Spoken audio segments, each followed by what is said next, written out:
അതുകൊണ്ടായിരിക്കും പിണറായിയുടെ ഭരണം ഈ പെട്ടെന്ന് ഇത്രയധികം പബ്ലിസിറ്റി കൊടുത്ത് 200 കോടിയിലധികം രൂപ കൊടുത്ത് അവസാന നാളുകളിൽ വലിയ പബ്ലിസിറ്റി കൊടുത്ത് ആത്മവിശ്വാസത്തോടെ നിന്ന് ഈ ഭരണം ഇത്രയും മോശമായി, ഇത്രയും ദാരുണമായി ഇല്ലാതായത് എന്തുകൊണ്ടായിരിക്കും? ഇലക്ഷൻ റിസൾട്ടിൻ്റെ ആ ഒരു ഇമ്പാക്റ്റ് ഉണ്ടല്ലോ, നമ്പേഴ്സ്, ആ ഷിയർ നമ്പേഴ്സാണ് നമ്മളെ ബോധ്യപ്പെടുത്തുന്നത് ഭരണത്തിലെന്തോ കുഴപ്പമുണ്ടായിരുന്നു. ഇപ്പോൾ കഷ്ടിച്ച് തോറ്റിരുന്നെങ്കിൽ ആൾക്കാർക്ക് അത്രയും മനസ്സിലാവണമെന്നില്ല. ഇത് വളരെ ശക്തമായിട്ടുള്ളൊരു ക്യാമ്പയിനും പ്രൊപ്പഗാൻഡയും യാഥാർത്ഥ്യങ്ങളെ മറച്ചു വെച്ചിട്ട് മറ്റൊരു ഫേസ് പ്രസൻറ്റ് ചെയ്യാൻ നോക്കുന്നത്, ഇതൊക്കെ ഇവിടെ നടന്നിട്ടുണ്ട്. അതിൻ്റെ ഒരു സക്സസ് ആണ് കുറേ കാലം നമ്മൾ കാണുകയും ചെയ്തത്. ബട്ട് ഫൈനലി അത് ബ്രേക്ക് ഡൗൺ ചെയ്തു എന്ന് കാണുമ്പം ഒരു സാധാരണക്കാരനെ വോട്ടർക്ക് ഉള്ള ഒരു നോളജ്, ആ ഒരു തിരിച്ചറിവ്, അവൻ ആക്ഷൻ എടുക്കാനുള്ള ഒരു ശേഷി, അതാണ് നമുക്ക് സത്യത്തിൽ കാണുന്നത്. ഈ ഒരു 10 വർഷത്തെ പീരിയഡ് പരിശോധിച്ച് നോക്കുകയാണെങ്കിൽ യാഥാർത്ഥ്യങ്ങളും പറച്ചിലും തമ്മിലുള്ള ഒരു വ്യതിയാനം. ഇപ്പോൾ നമ്മൾ ഒരു ഫാക്റ്റ് ക്ലെയിം ചെയ്യുകയാണ്, ഇത്രയും വീട് വെച്ചു എന്ന് ക്ലെയിം ചെയ്യുകയാണ്. ഉദാഹരണത്തിന് നമുക്കറിയാം പല സ്കീമുകളിൽ എത്രയോ വർഷങ്ങളായിട്ട് ഇന്ത്യയിൽ, കേരളത്തിലൊക്കെ തന്നെ വീടുകൾ വെച്ച് കൊടുത്തുകൊണ്ടിരിക്കുന്നുണ്ട്.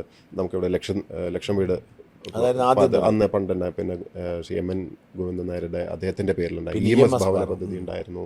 പ്രൈം മിനിസ്റ്റേഴ്സ് എന്തോ ഇന്ദിരാവാസ് യോജന, അങ്ങനെ പലതുണ്ട്. അപ്പം ഇത് പല എന്താ പറയുക ചാനലുകളിലൂടെ പല വീടുകൾ, പല സ്കീമുകളിൽ, പിന്നെ SC/ST വിഭാഗങ്ങൾക്ക് വേറെ, ഇതൊക്കെ ഉണ്ടായിരുന്നു. ഇതിനെല്ലാത്തിനെയും യോജിപ്പിച്ചിട്ട് ഒരു ലേബൽ ഒട്ടിച്ചിട്ട് ലൈഫ് എന്ന് പറഞ്ഞു കഴിഞ്ഞാൽ ഒരു പുതിയ എന്തോ വന്നു എന്ന് ജനത്തിന് തോന്നും. That is the power of branding. അപ്പോൾ യഥാർത്ഥത്തിൽ മുമ്പ് കൊടുത്തുകൊണ്ടിരുന്നതിനെക്കാട്ടിലും എണ്ണം കുറഞ്ഞാലും പീപ്പിൾ വിൽ നോട്ട് റിയലൈസ്. ആൾക്കാർ വിചാരിക്കുക 0-ൽ നിന്ന് പെട്ടെന്ന് 5 ലക്ഷം, ഓ മൈ ഗോഡ്, ഭയങ്കര എന്തോ പുതുമ സംഭവിച്ചു എന്നുള്ളത്. ഇതാണ് മാർക്കറ്റിംഗ് അല്ലെങ്കിൽ പാക്കേജിങ്ങിൻ്റെ ഒരു പവർ. പാക്കേജിങ് വേണ്ടെന്നല്ല ഞാൻ പറയുന്നത്, പക്ഷേ യഥാർത്ഥത്തിലുള്ള പണിയും കൂടെ നടക്കണ്ടേ, നമ്പേഴ്സ്. അല്ല, അപ്പോൾ ഈ ലൈഫ് മിഷൻ്റെ കാര്യം തന്നെ എടുത്താൽ അത് ഈ പാക്കേജിങ് തന്നെ ആയിരുന്നു തന്നെയാണല്ലേ? ഏതാണ്ട് ഇത്തരത്തിൽ തന്നെ വീടുകൾ മുമ്പും കൊടുക്കുന്നുണ്ടായിരുന്നു ഏകദേശം. നമ്പേഴ്സ് കുറയുകയും ചെയ്തു.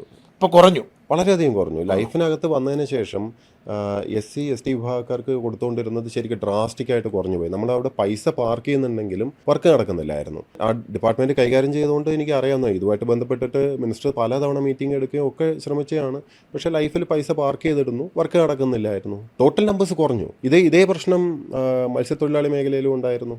പല സെക്ടറുകളും മറ്റ് ഡിപ്പാർട്ട്മെൻറ്റുകൾ നേരിട്ട് വീട് വെച്ച് നല്ല രീതിയിൽ നടന്നിരുന്നത് പോലും നിന്ന് പോവുകയാണ്. അതെല്ലാം കൂടി ലൈഫ് മിഷനാക്കി. ഒരു ബ്രാൻഡിങ്ങിന് വേണ്ടി അതൊക്കെ ചെയ്തു. പക്ഷെ ബ്രാൻഡിങ്ങിൽ മാത്രം ശ്രദ്ധിച്ചു.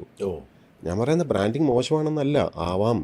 ഒരു ഭരണാധികാരി ബ്രാൻഡിങ് മാത്രം ശ്രദ്ധിക്കാൻ തുടങ്ങിക്കഴിഞ്ഞാൽ യഥാർത്ഥത്തിലുള്ള പണി നടക്കാതെ പോകും. ഇതിപ്പോൾ എല്ലാ ഡിപ്പാർട്ട്മെൻറ്റിലും ഇതേ അവസ്ഥ വന്നു എന്നുള്ളതാണ്. അപ്പോൾ മറത്തൊരു അഭിപ്രായം ആർക്കും പറയാൻ പാടില്ല.